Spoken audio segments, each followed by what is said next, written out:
Hindi ka nakapagtapos ng college, Miss Marquez?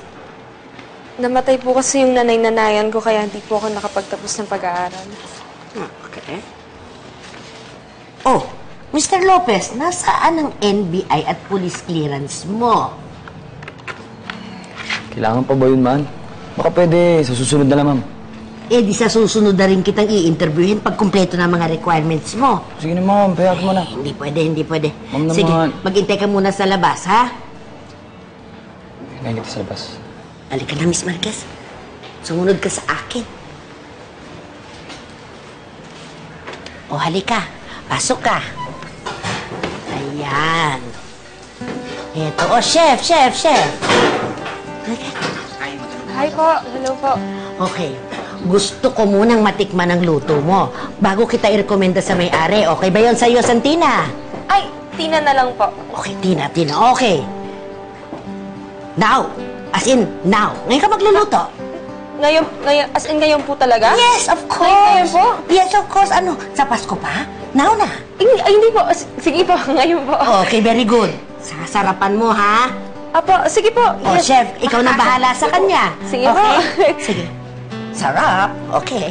Sige po, salamat po. Bye.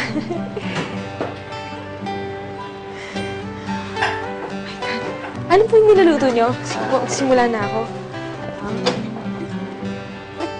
Magandang araw po, ma'am. Nandito na po yung silya nyo.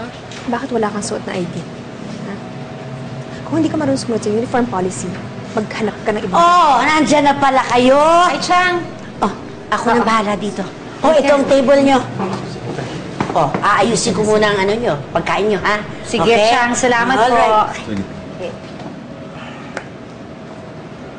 Ephraim, anak, salamat sa paglaan ng oras, ha? Kasi matagal ko na talagang gustong pumunta kayo ng tatay mo dito. Alam mo ba, Ephraim, pinangalan pa ni Mami sa'yo yung isa sa mga special dishes dito. Special Lomi ala Ephraim.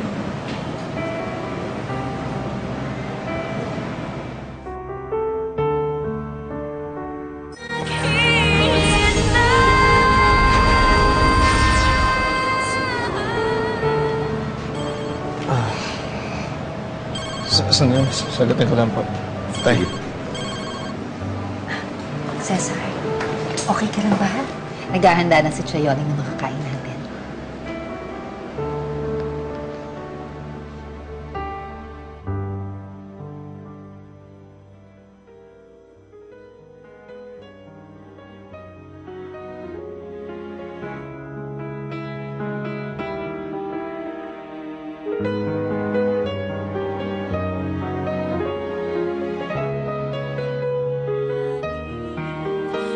Sa tamang panahon, sugat natin mahihilom. Tila di dapat malimutan kung saan lahat nagmula. Kahapon may tapos na